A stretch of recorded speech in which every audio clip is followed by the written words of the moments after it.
My story is called Time Man. Look, Joey calls. Look at the Time Man. Alice pushes her lips together with some disdain. She does not like it when the little girls sound sentimental. She wants them to be equals, fast-talking partners, like sisters on TV shows. They are not sisters. Alice is Joey's nanny. She has been for a year. They like each other fine, though Alice is irritated by Joey's insistence on cuteness, and Joey does not like Alice's frequent long silences and bad-smelling smoking habit. The what? Asks Alice. Joey doubles back and pulls on Alice's sleeve.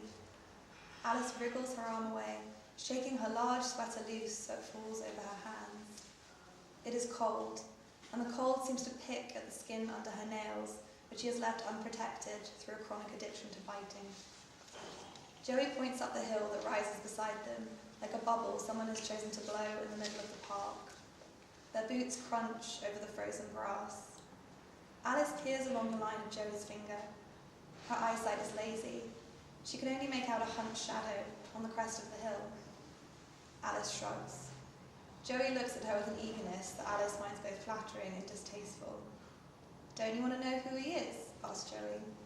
She cocks her head, so sure in her victory that Alice feels sorry for her. "Don't you know not to ask those kinds of questions?" Alice wants to ask her. "Don't you know how easy it is for people to hurt you when you do?" "Who?" she asks, finally, lazily. They are almost at the school. Alice is thinking about Jack, her husband. The word husband still feels funny in her head. When she says it aloud, her tongue swells up and she trips over the sound of it. He did not come back to their shared flat last night. Alice sat around, making cups of tea that she did not drink. She curled her hands around their heat. She looked out of the window at the night buses flying past. The living room window matched up exactly with the top deck of each bus. She liked examining the slumped and raucous bodies from her space in the dark. After a while, she had turned on the light, lay on the floor and kicked her legs in the air. She had taken off her shirt and sauntered around the flat with her breasts bright. The people slept on the bus. Jack did not come home. At 7, she put her shirt on and walked to Joey's house. Joey had run out and headbutted her. Alice has not been listening. Joey is looking at her expectantly. "Toughen up," Alice wants to shake her. "Is he a pedo?" asks Alice. They are almost at the gates. The trees are gnarled and tense. The buttery light of the morning is melting across the pale grey sky. "Gross," says Joey. She giggles at the forbidden word. There is a bench just before the gate. Alice collapses onto it. The lack of sleep is crawling underneath her skin. She feels tingly and exhausted. "I'm going to be late," says Joey gleefully. "I'm 25, says Alice. "What am I doing?" Joey looks disconcerted. She stops jumping and wrings her gloved hands together, folding them one inside the other. Alice is pleased but does not show it. She sighs, a great heave that rushes out into the cold winter air in a clumsy spiral of white. "Go to school," she says, her eyes closed. "I'll be fine." When she opens them, Joey is gone. Alice's heart feels fat. She feels clogged with it. She jumps up and runs to the gate. She watches Joey's bright silver coat disappear into the school. The light glances off it. She glows. Like a tiny star, Alice thinks. The thought makes her feel angry and confused. She turns back the way they have come and glances up the hill. She begins to march up toward the summit. The hill is steeper than she expected, and she has to concentrate on her footing, each step a slap against the cold earth. She has been married to Jack for 2 years. They got married almost as a joke. She had suggested it. They had been lying in bed together. He was on his stomach, his face turned towards her, half of it squashed into the pillow. He had moles on his back, 10 of them. If she stretched her hands out, she could touch all 10 at once. He grunted into the pillow when she did this. His back was warm under the tips of her fingers. He had a wide, broad back. It reminded her of a sheep pulled taut.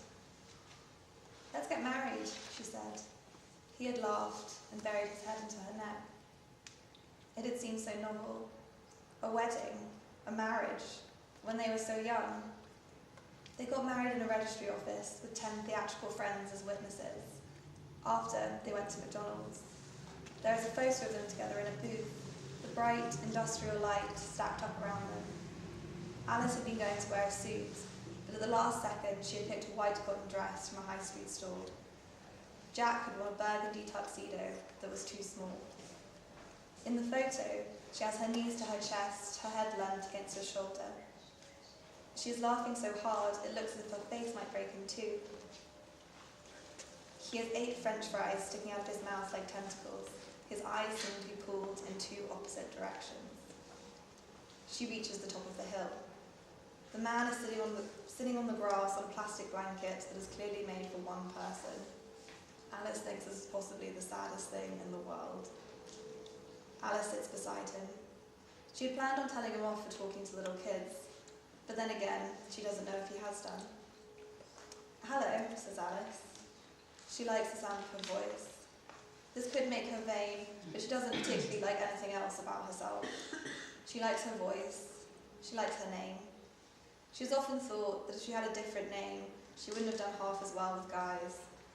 The name suggested something pretty, innocent, and Alice, with her nonchalance, her bitchiness, suited it terribly. It made her, she thought, attractive, like contradictions are. It used to bother her that she wasn't beautiful, but now she thought beauty was more trouble than it was worth. She had other assets. She danced well and had a ratty, sharp laugh, like eyes clacking against the edge of a glass. In the past, she had often been chosen over prettier girls. And Jack, she had got Jack. The thought of him catches in her stomach. She imagines something sharp and metallic in her soft intestine. She imagines surgery TV shows, 100 gloved hands feeling around her guts. "Where is the pain?" they will ask. "Here? There?" She doesn't know. She looks at the man again. Has he spoken? She is so tired. She feels on edge. She looks down the hill to the train tracks. An orange train runs past. It looks unreal, all that sudden, fast-moving light. "Are you a train spotter?" she asks him. She enjoys talking to strangers. Jack used to get frustrated with her, as she would often spend hours chatting to waitresses, homeless people, old ladies on trains. The man says nothing, but shows her his notebook. She tries to focus in on the numbers.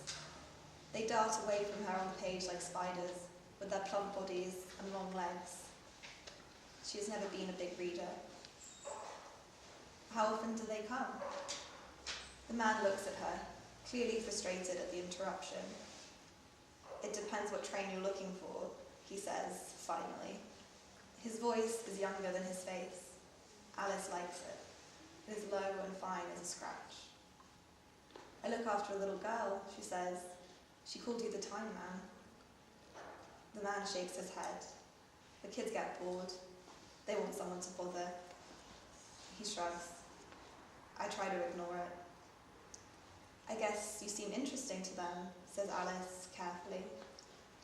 Her voice clicks like heels on a tiled floor.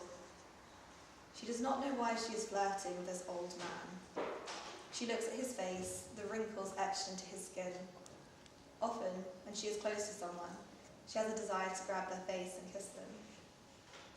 She thinks of Jack before he left home last night. He had stood, perfectly straight, in front of the TV, while she lay, curled on the sofa, facing the cushions. He was wearing the suit he wore for his new job. She couldn't bear him in it. He looked like someone else. What had happened to them? She didn't feel grown up at all. She took care of Joey, and she drank, and she smoked, and she danced. Jack once said that when she danced, it was like a slick of oil they moved around on a flat surface. He made a painting where he swirled black paint aimlessly with his finger and a sheet of white paper. "What is it?" she said. He had looked disappointed. When she remembered his expression now, it reminded her of Joey. His face was so open to her. "You," he had said, simply. "Are you a spotter?" the Time Man asks. Alice crawls back from somewhere far away. "Yes," she decides. "I like to keep track of the times. It makes me feel calm. Is that why you do it? She asks. She thinks this sounds great. The man says nothing. The train track is still and empty. I think it equates to people, says Alice. We all have a time, don't you think? Or in our relationships? Like, if we can mark down the times, they start and end. She tails off. The man does not look at her. She feels embarrassed. She claws around in her head. She's so tired. She sees Jack's wide shoulders beneath her, as if they are far below on the track. She pictures his moles under another person's hands, and her organs seem to twist into one another. She thinks of the surgeons, feeling around inside him. It's everywhere, she tells them, but I'm too young to be sick. Last night, she had stared into the back of the sofa, as if it held some secret. We should never have got married, Jack said. I thought we said it didn't matter if we did, she managed. Her voice, so sharp, had melted. It flopped out into the sofa like a moist slush. She felt disgusted with herself. That's the problem, he said. His voice was pained too. She was reminded of the ice she and Joey sometimes cracked in the mornings on the windshields of people's cars. She looks at the time man. He must be frustrated with her. Who is she to come to him with her opinions? Why does she have a right to talk to him? Who the hell is she anyway? She wants him to speak to her. She wants him to point to a time in his book and talk to her in riddles. She wants him to give her a story that she'll be able to tell with dramatic, mysterious ease at a party or to Jack. Give me the key, she thinks. Give me the way back. She hears a train whispering to life. They both peer at the beginning of the track. She strains her eyes for the first streak of light. She holds out a finger, as if she is ready to guide it across. The man does not take his eyes from the track. He holds his pen aloft and ready above his book. Can I sit with you for a while longer? She asks. She watches the corners of his lips. She thinks, suddenly, she will not tell anyone about this. Sure, says the man. The train bursts into view like the arrival of an exuberant guest. Alice admires it, its noise, its light. She looks at her watch. She fumbles in her pocket for a pen. The man nudges her. He hands her his black biro. She rushes to mark down the time before the train passes. When it has gone, she looks to the empty track, the black smudges on the back of her hand. The track is bleak and silent. She is happy to have the time on her, as proof that the train had passed, and that she had been here to see it pass. Thank you.